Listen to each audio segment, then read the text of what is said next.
ధర్మశ్రీ గారు అంటే జీవిరెడ్డి గారు ఇక్కడ వైఎస్ఆర్ కాంగ్రెస్ పార్టీ మార్పులు చేర్పుల పైన ఇది మా పార్టీ అంతర్గత వ్యవహారం, రెండు మీ మార్పులు చేర్పులు చేసుకుంటాం, మా పార్టీ కంటూ కొన్ని వ్యూహాలు ఉంటాయన్న అంశాన్ని ప్రస్తావిస్తుంది.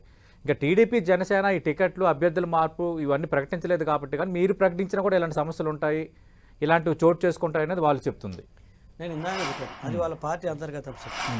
ఎక్కువ తక్కువ రేపు మా పార్టీలో కూడా ఉండవని నేను చెప్పట్లేదు. డెఫినెట్గా ఒక వ్యక్తికి అది సిట్టింగ్ ఎమ్మెల్యే కావచ్చు, లేకపోతే ఇన్ఛార్జ్ కొన్ని టికెట్ ఆశించిన వ్యక్తి కావచ్చు, కొన్ని కారణాలతోటి గెలిపే ధ్యేయంగా పనిచేసేటప్పుడు వాళ్ళ పార్టీ అయినా మా పార్టీ అయినా కొన్ని పోయినప్పుడు బాధపడతారు. కాదు ఇక్కడ వైసీపీకి టీడీపీకి లేదా శ్రీ నారా చంద్రబాబు నాయుడు గారికి వైఎస్ జగన్మోహన్ రెడ్డి గారికి తేడా ఏంటంటే అహంకారం, గర్వం. జనాలు అహంకారాన్ని గర్వాన్ని యాక్సెప్ట్ చేయరు. అందుకు బెస్ట్ ఎగ్జాంపుల్ నిన్న తెలంగాణలో జరిగిన ఎన్నికలు. మెజారిటీ ఓటింగు అహంకారానికి గర్వానికి వ్యతిరేకంగా పడిన ఓటు, మిగతా ఫ్యాక్టర్స్ కంటే కూడా.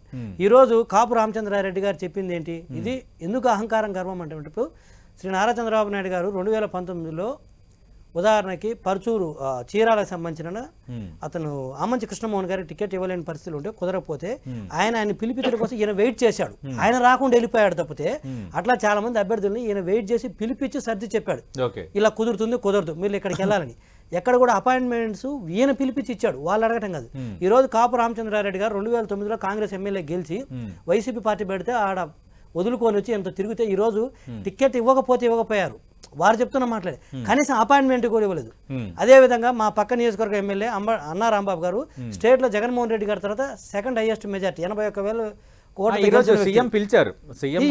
నేను చెప్తాను సీఎం కలిసిన వాళ్ళు కాపు రామచంద్రరెడ్డి, మంత్రి గుమ్మనూరు జయరాము, అలాగే మరికొంతమంది ఎమ్మెల్యేలు ఉన్నారు.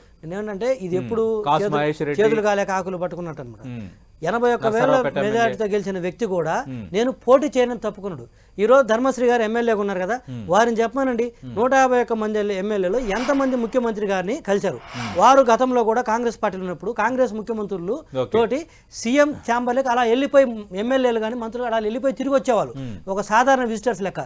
ఈ రోజు ప్యాలెస్ లోకి వెళ్ళగలే పరిస్థితి ఉందా? అదేవిధంగా టీడీపీలో కూడా 2014-19 టీడీపీ గవర్నమెంట్ ఉన్నప్పుడు తెలగపల్లి రవిసార్ కూడా తెలుసు ఎంత ఫ్రీక్వెంట్ గా ఎమ్మెల్యేలు చంద్రబాబు నాయుడు గారిని కలిసేవాళ్ళు. సో ఇంత అహంకారము ఇంత చిన్న వయసులో పనికిరాదు. ఈ రోజు ప్రజలు అది కూడా గమనిస్తున్నారు.